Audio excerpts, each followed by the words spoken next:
Donc en fait, vous m'entendez? Donc on va d'abord présenter le contexte du projet. En fait, sur la présentation, il est noté que c'est le projet de la FUNOC. C'est à la fois le projet de la FUNOC et le projet de l'Essentiel qui est un journal pédagogique édité par la FUNOC.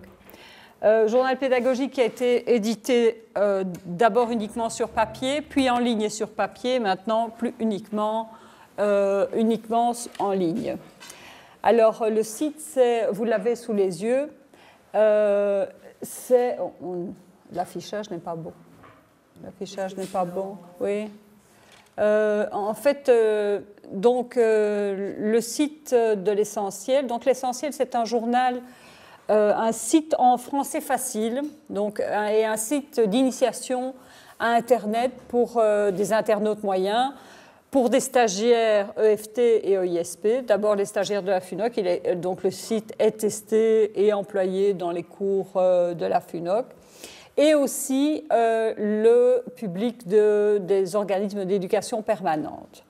Donc, je ne vais pas raconter toute l'histoire, mais sachez que l'Essentiel était à un certain moment subsidié par le Fonds social européen, que comme beaucoup de projets autres que strictement formation, il a perdu sa dotation, on va dire, et donc nous sommes en ce moment en train de préparer parallèlement la reconnaissance, la demande de reconnaissance du site du journal Essentiel comme outil d'éducation permanente. Et donc, on a fait ça un petit peu en parallèle. On a fait 3 choses en parallèle, Thierry et moi, quatre même, plus les cours. Donc, on a fait les choses en parallèle pour l'Essentiel. C'était notamment, vous avez ceci, c'est le site. C'est une nouvelle interface du site qui est en ligne depuis pas très longtemps.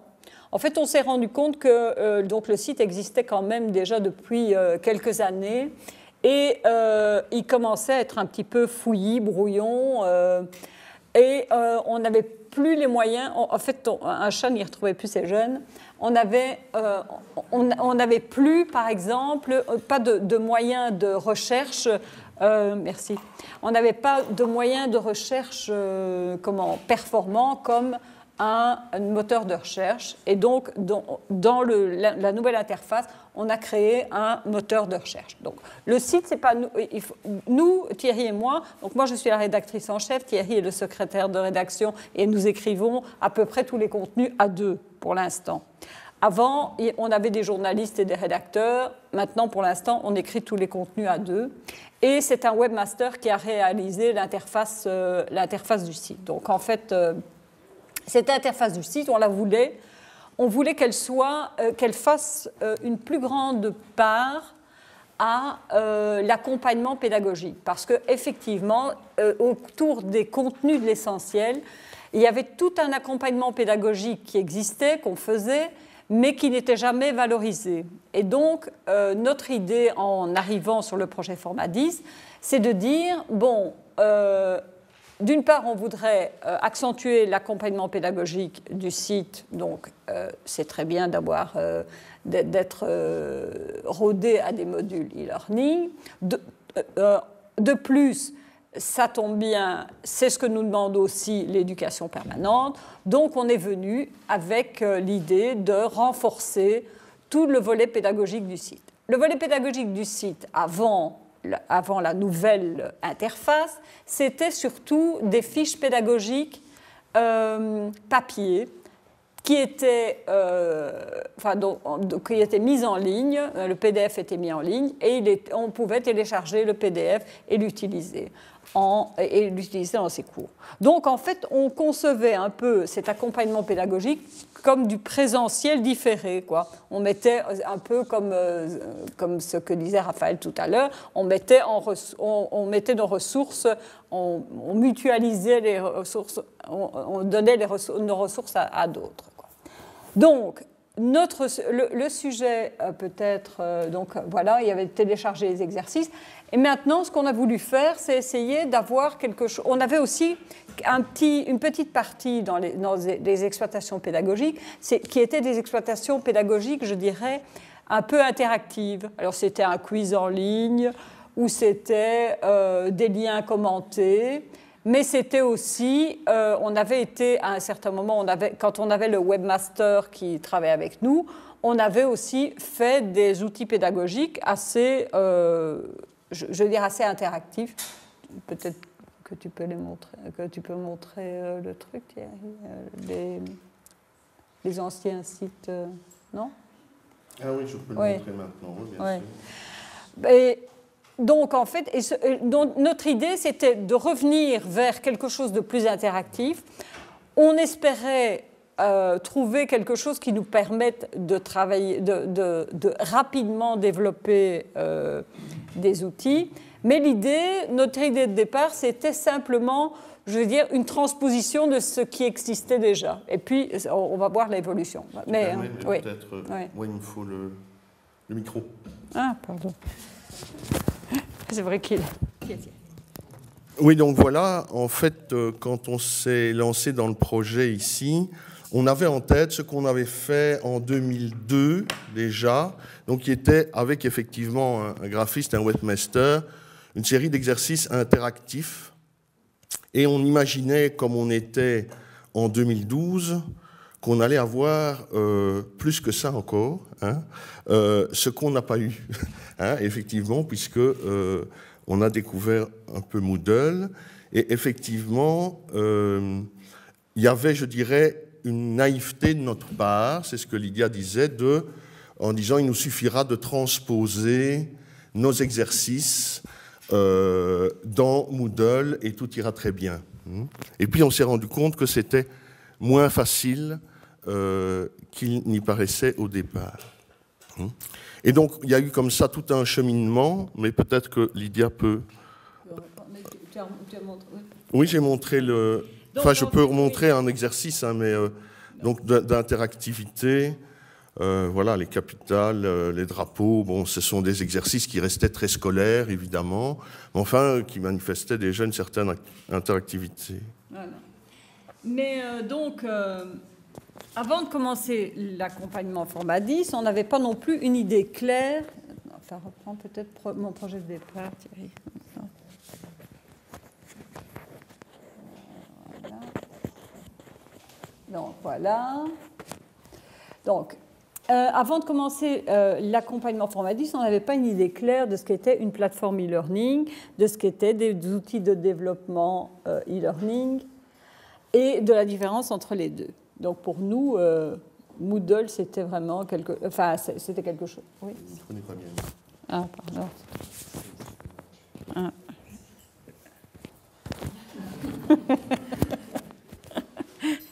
Bon, attends, je vais accrocher ça où là? Ça va, c'est bien? Parfait. Donc, je ne sais plus ce que je disais, du coup, voilà. Donc, on n'avait pas une idée claire de ce qu'était une plateforme et des outils. Bon, maintenant, ça va un petit peu mieux, mais je dois dire qu'il a fallu quand même du temps parce que, bon, effectivement, sur Moodle, il y a la plateforme, il y a l'hébergement, mais il y a aussi des outils qui permettent de développer. Et donc, pour nous, outils et plateforme, c'était c'était un petit peu nébuleux. Donc, je vous ai dit que l'idée de départ, c'était de réaliser une transposition des fiches pédagogiques téléchargeables et conçues pour du présentiel différé. Alors, nos ressources de départ, c'est vrai qu'on avait quand même du matériel de départ. On avait tous les contenus informatifs du site, tous les articles, et il y en a un paquet, des articles d'actualité présents sur le site, et on s'appuyait aussi donc, sur un volet pédagogique existant, des exercices interactifs et des fiches pédagogiques. Bon, les fiches avaient été rodées en présentiel, donc on se disait tout roule. Donc, en plus, on avait réalisé des fiches par le passé. Bon. Et puis là, hic, quand on est arrivé, on se dit rien ne va plus. Quand on a été confronté à ce qu'était l'e-learning, à ce qu'était la plateforme Moodle, etc., on ne s'y retrouvait plus du tout. dans ce que nous, on voulait faire. On n'avait plus du tout une idée. Notre idée, qui avait l'air claire au départ, s'est mise à s'embrouiller complètement, et à cause justement du côté atypique de notre projet.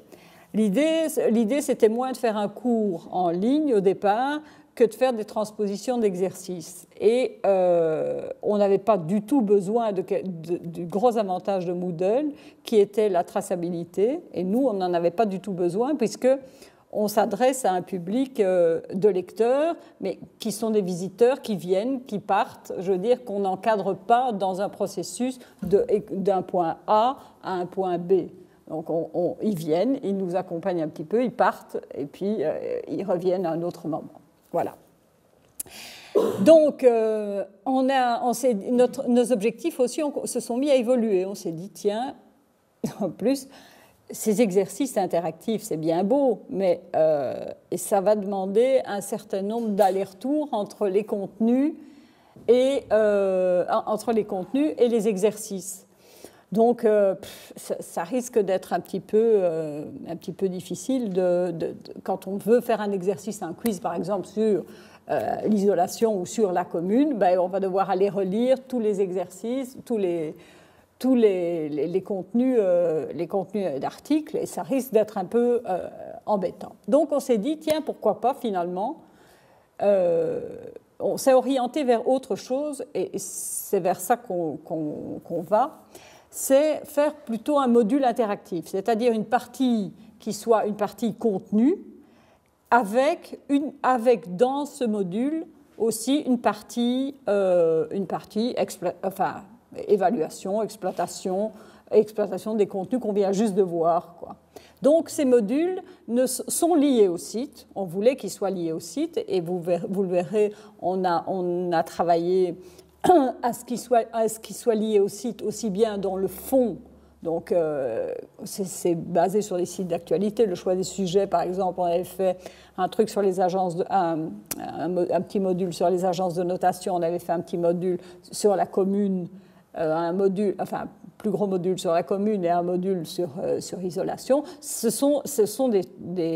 On a voulu que ce soit lié sur le fond à l'actualité du site, quoi. Je peux peut-être montrer le cheminement des exercices maintenant. Attends, est-ce qu'on en est ? Le problème, quand on intervient à deux, tu as brûlé quelques étapes, mais c'est pas grave.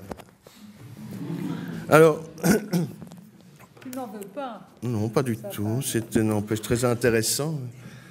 Et donc voilà, c'était ici pour vous montrer un peu le cheminement qu'on a fait dans Moodle. Et donc c'est vrai qu'on a, je dois dire assez tôt, c'est pas pour nous lancer des fleurs, mais imaginé un scénario de cours, plutôt que de se baser sur du contenu. Mais voilà ce que cela donnait dans Moodle.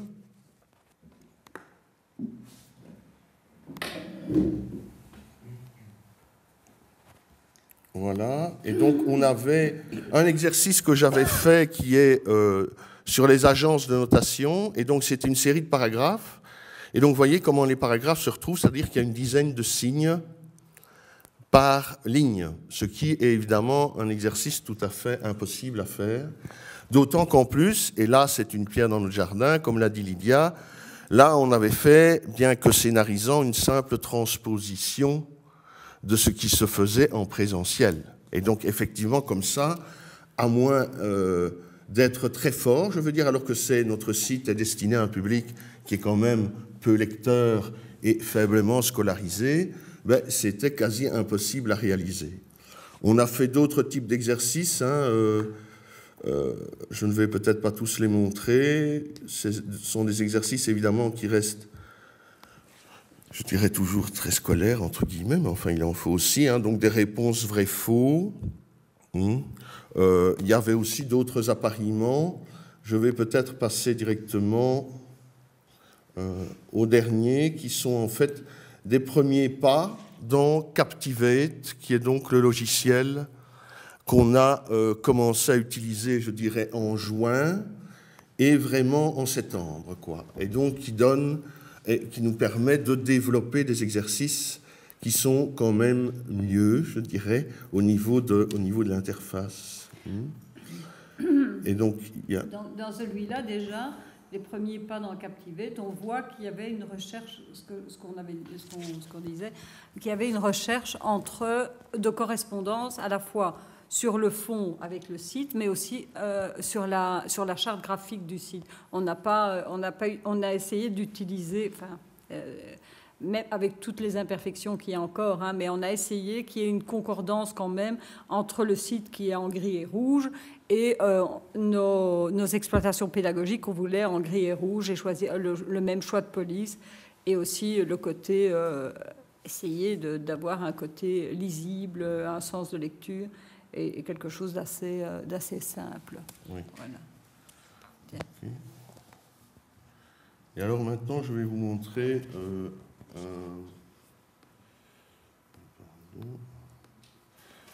une capsule Moodle, une capsule qu'on va intégrer dans Moodle, et donc qui est une capsule Captivate.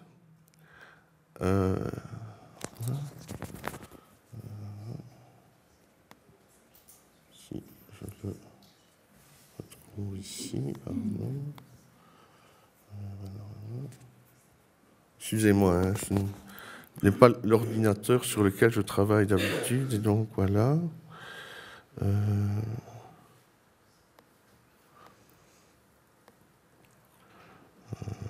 Mais le temps que je le cherche, Lydia, tu peux peut-être... Oui, mais j'ai en fait un document qui est déjà prêt, mais... Pourquoi Est-ce que tu mets peut-être le temps que je trouve le document. Bon. Je vais vous chanter quelque chose. Hein. Non. Bien. Donc, je vais peut-être parler des problèmes qu'on a rencontrés avant de montrer ce que... Donc, les problèmes qu'on a rencontrés, je disais, pas mal de tâtonnements pour clarifier notre projet et notre conception de Moodle. Dans les problèmes, il y avait aussi le côté atypique de notre projet. Donc on se sentait un petit peu...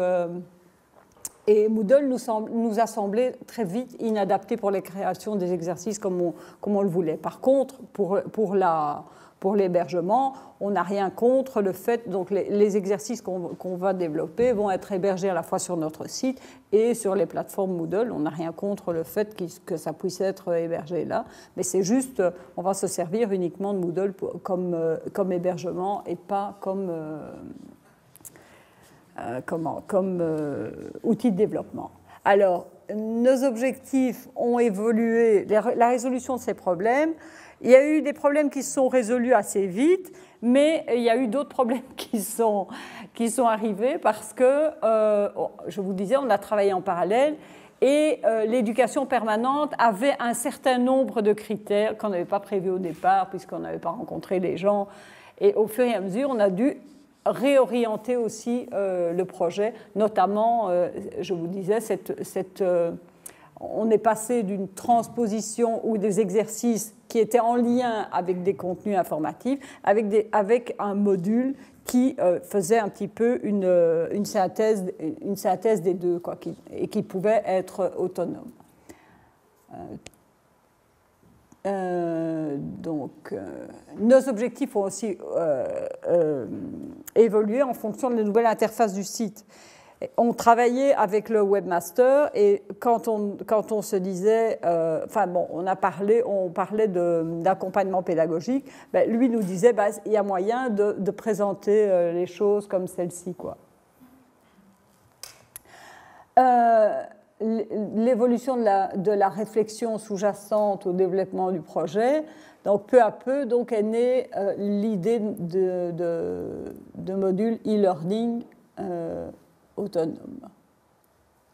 Voilà. Thierry, tu as... Oui, peut-être. Attends, donc Thierry... Voilà, donc je suis désolé. Hein.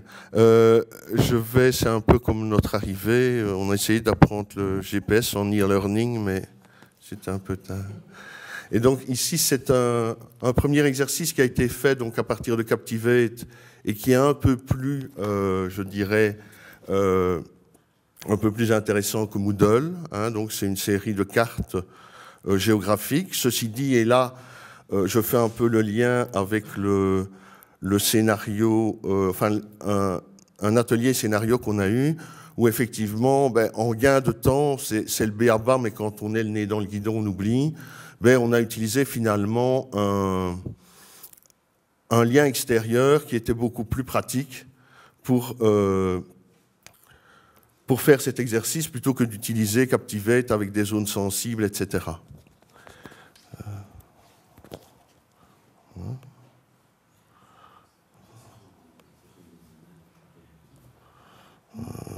Voilà. Donc voilà, c'est une série de... Je suis désolé que l'affichage...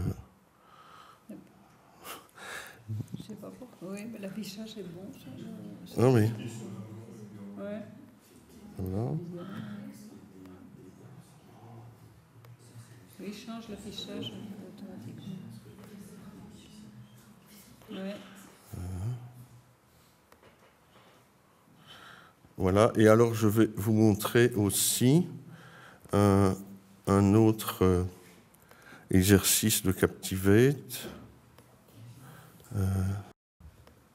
Qui ressemble plus à ce que... À ce qu'on a fait, malheureusement, je ne sais pas, je ne le retrouve pas, donc je dois le republier.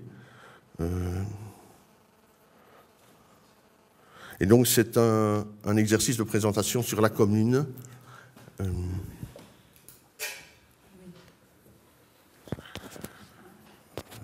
Ah oui, ça c'est le premier.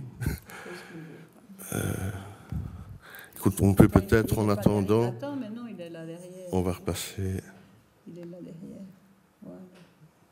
Non. Écoute, on va repasser à ton affichage, nous sommes désolés. Hein. Et pour continuer pour PowerPoint, et comme ça je vais... Attends, lequel veux-tu? Qu'est-ce que tu veux que je fasse? Continuer le PowerPoint, et comme ça... Mais je suis dans le PowerPoint. Oui, mais continuer la présentation. Bon, alors...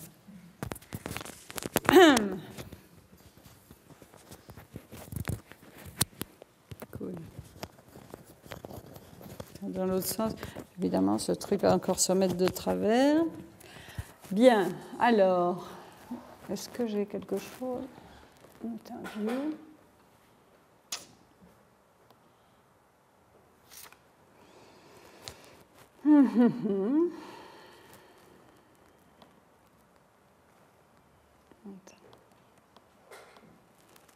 Voilà, on était là, en fait.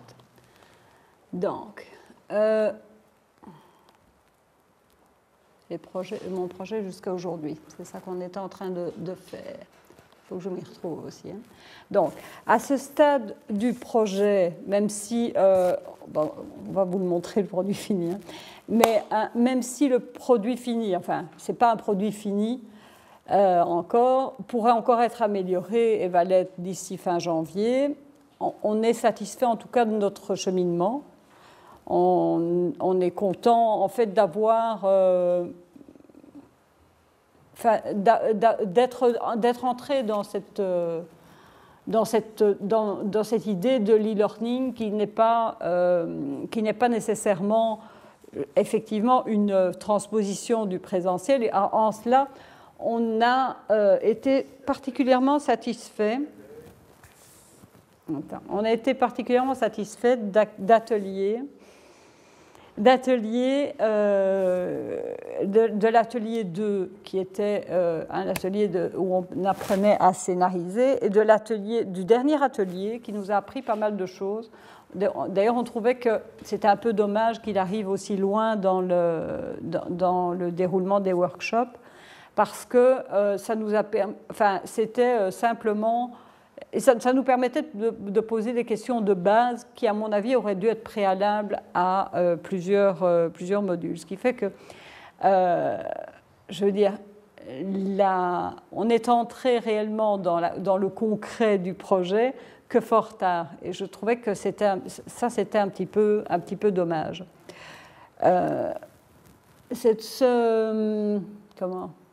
On est satisfait de l'accompagnement de notre tutrice qu'on remercie ici. On est satisfait aussi de l'aide des graphistes du Lab 7 parce qu'on a pu, oui, qui est Catherine, et de l'aide des graphistes du Lab 7 parce qu'on était particulièrement intéressés par, justement, c'était quand même particulièrement important pour nous d'avoir je dirais une même charte graphique sur les exercices et sur le site. Et donc, on a pu compter sur l'aide rapide des graphistes du Lab7. Et donc, je vous disais, cet atelier a encadré et animé ma formation. Je ne sais pas, Thierry, on parle donc des principales difficultés ou tu es prêt? Oui, je suis prêt. Tu es prêt.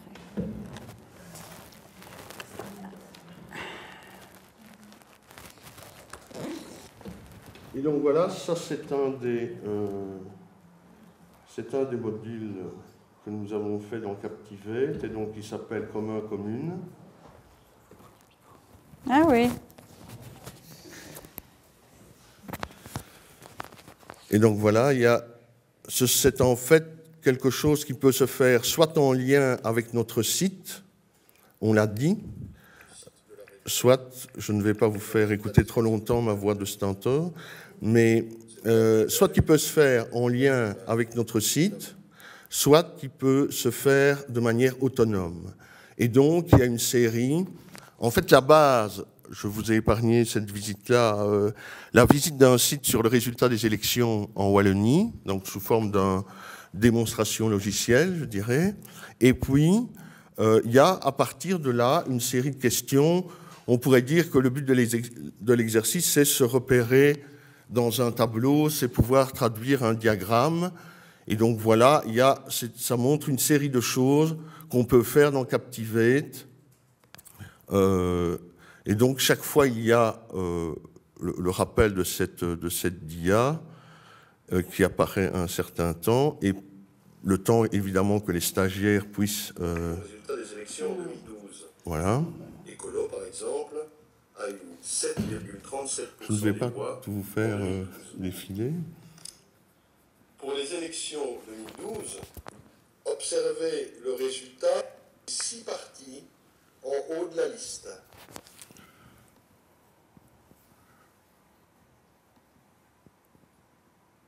Et donc voilà, c'est ce type d'exercice qui est fait évidemment ici pour que le stagiaire puisse, voilà, et donc la question est, en 2012, le PS a eu entre 0 et 20% des voix, entre 20 et 40, et voilà.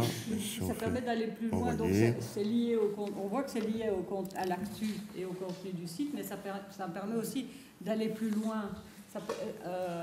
Ça permet d'aller plus loin sur... C'est le feedback. Ah oui, vous avez le grade de couleur d'affiche. Oui, enfin ça c'est un mot effectivement sur le feedback où, voilà, c'est quelque chose où, notamment au début, on ne faisait pas très attention, c'est-à-dire avoir un feedback négatif très étoffé et peu de feedback positif. Et donc ici, je ne vais pas vous faire toute la démonstration, mais c'est vrai qu'on commence aux couleurs d'affiche et on termine à bourgmestre. Mais voilà, c'est une manière d'avoir un feedback positif. Oui. Et au moins un peu amusant. Bien, donc en fait, Thierry n'a pas montré, trop modeste, il n'a pas montré qu'il avait vraiment commenté et montré, en fait, cette espèce de, enfin, ce travail, ça permet, je vous dis, ça rajoute du contenu au site. Ça permettait, on a profité, c'est pour vous dire qu'on avait essayé de profiter je veux dire, des possibilités qu'offrait l'e-learning pour justement présenter des contenus qu'on n'aurait pas pu présenter dans un article. C'était absolument impossible de montrer, ce site de résultats des élections. C'est quand même très intéressant de pouvoir aller voir, l'utiliser et pouvoir en tirer soi-même une information et même avoir une petite évaluation amusante sur l'utilisation de ce site, quoi. Ça, d'ailleurs, c'est une des contraintes et des avantages, je dirais, du fait qu'on parle du site essentiel, c'est qu'effectivement, au départ, on était parti sur des exercices autour des agences de notation, parce qu'à ce moment-là, c'était fort l'actualité. Ici, à la rentrée, on a pu se travailler, évidemment, sur les élections communales, puisque c'était l'actualité. Bien. Je ne sais pas, tu veux qu'on change? Tu vas montrer le module isolation? Je vais mettre peut-être un peu le module isolation, mais je l'ai publié, il ne veut pas, il est vide. Il est vide sur le mien aussi. Bon. Si tu montres... Captivate n'est pas non plus toujours... Une fois qu'il est publié et qu'il est mis dans la plateforme, ça va normalement. Oui. On peut publier à chaque fois. Mais comme on n'était pas... Attends.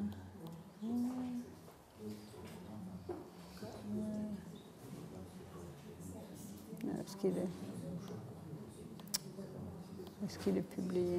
Je vais essayer de le publier. Non, c'est pas ça. Est-ce qu'il est publié? Hein? Oui, continue peut-être. Quoi? Ah oui. Ouais. Ben, tu veux pas présenter la commune? Bon, ben, l'autre. Non? Bon, comme tu veux. Bien, attends, je vais reprendre. Hein? Les difficultés, oui. Comment on dit? Oui, attends. Oui, je vais terminer par le PowerPoint qui est là,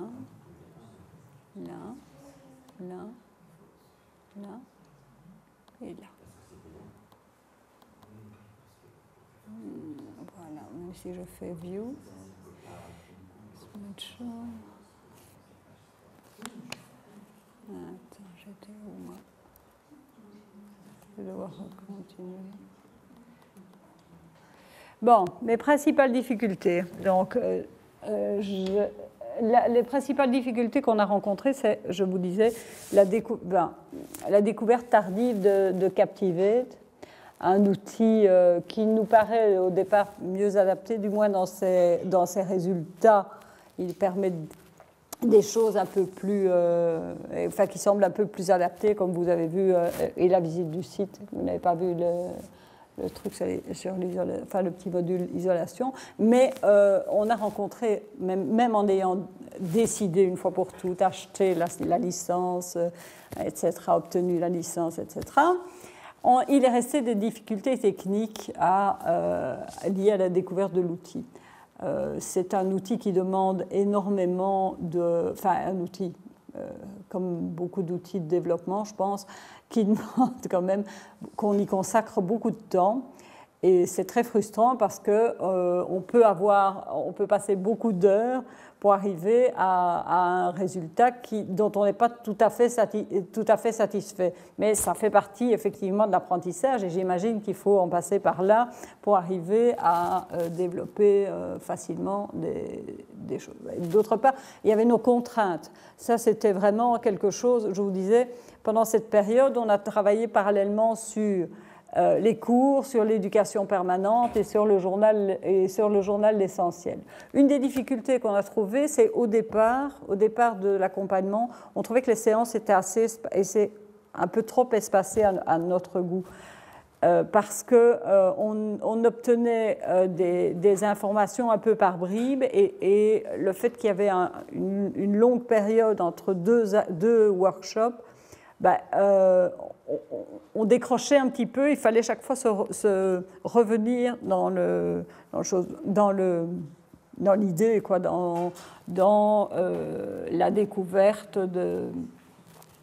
du module. Et donc c'était difficile pour nous de trouver un lien entre les séances et de trouver du temps entre les séances pour essayer d'approfondir ces liens, parce qu'on était tous les deux un peu le nez dans le guidon, quoi. Mais ça, c'est lié à nous, quoi.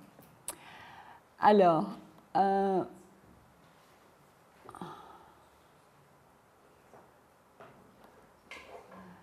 donc d'ici fin 2012, on n'a pas le choix, on va terminer un des deux modules. Vous en avez vu un. Donc il y a un module sur la commune et un module sur l'isolation. Et on va terminer un des deux modules et le mettre en ligne, donc à la fois sur le site Journal Essentiel et sur la plateforme Moodle.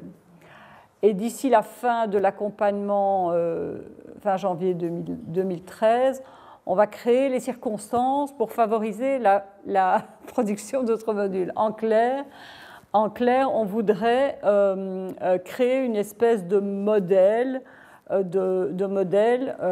On a pu d'ailleurs compter, on peut compter sur l'aide d'Olivier et de Catherine et de Lucie pour essayer de faire un modèle qui soit en concordance avec le site et qui, une fois réalisé, nous permettra d'avancer davantage, d'avancer plus vite. Parce que le but à terme, c'est qu'à chaque fois qu'on publie un cahier, il y ait au moins une petite animation Captivate ou un petit module Captivate qui soit lié à la problématique de ce cahier, quoi. On est aussi dans les perspectives. Donc les perspectives, donc fin 2012, je disais, une partie du cours sera accessible à la fois sur Moodle et sur le site. Le module, il sera testé sur des stagiaires de la FUNOC, mais on a aussi d'autres organismes partenaires, notamment le Germoire, le chantier, quelque chose à faire qui pourrait tester ceci. En chantier, il y a aussi, on va partir de contenus qui existent, d'un PowerPoint qui existe de construction durable, et on va en réaliser une adaptation. Ça, ce sera pour, je dirais, ça devrait commencer en fin janvier 2013. Et ce module construction durable passera dans notamment dans différentes EFT. Alors, on a le projet, je vous disais, de continuer à développer d'autres modules pour chacun des cahiers et de continuer à les éditer sur la plateforme Moodle. Alors, mon ressenti par rapport à l'accompagnement format 10, les workshops, on avait une suggestion, mais bon, elle vaut ce qu'elle vaut, et encore une fois, c'est mon ressenti, et c'est par rapport à notre projet, qui n'est pas, qui, je vous disais, est un peu atypique. C'était, moi j'aurais suggéré un changement un peu de l'ordre des workshops, et j'aurais souhaité commencer par une illustration de ce qu'on pouvait faire, concrètement avec des outils, avec Moodle, mais plus que simplement des liens qu'on nous donne et qu'on va découvrir soi-même, mais vraiment une visite guidée, une visite commentée en disant, vous voyez, on a utilisé ça, là, pour faire cette partie-là de ce module e-learning, on a utilisé tel et tel outil, et cet outil était intéressant. Voilà. Ce serait difficile de comprendre le terme des outils, justement, de la plateforme. Ce qu'on a fait au premier, c'est finalement vous faire découvrir ce qui était une plateforme, oui. Vous faire découvrir des cours, ce qu'on pourrait arriver à faire. Ce sera encore plus facile l'année prochaine, puisqu'on aura des cours déjà faits. Oui, peut-être. Oui, peut-être. Alors, une autre chose aussi que j'aimerais bien mettre au clair, c'est que l'atelier que vous avez bien aimé, qui était encadré et tutoré, en fait, ce qu'il y a, c'est que Franklin, qui a dû partir, a été remplacé par quelqu'un d'autre qui est venu donner une formation et qui est en fait un complément à l'atelier 2. Ah oui, eh bien voilà, oui. Et être dans l'atelier 2. Mais ce sont les deux ateliers qui en tout cas, ont nourri vraiment le plus notre réflexion. Donc on a été un petit peu, par rapport à son départ, un petit peu pris de cours, donc le cours n'a pas su être donné au niveau du tutorat, donc c'était un complément à la... Ah oui, à l'atelier 2. Oui, ça paraissait assez lié. Normal que, voilà, oui. Alors, les nouveaux outils découverts, on découvre Captivate et on découvre aussi les difficultés qui sont liées à ce programme. C'est vraiment pas... c'est difficile d'obtenir une aide technique. Je veux dire, on a pu compter sur l'aide du Lab7, mais je veux dire, en dehors de ça, je veux dire, malheureusement, on se trouve avec des personnes qui développent les logiciels. Il y a peu vraiment de suivi des outils en tant que tels, quoi. Je parle au niveau des concepteurs du logiciel. Ça, je trouve que c'est un peu dommage, même si on doit se farcir des pages et des pages et des pages d'aide pour arriver à peu de choses. Ça, mais ça, c'était plus... Là, on est déjà à 30, on doit passer aux questions. Mais c'est tout. Je pense que c'était terminé.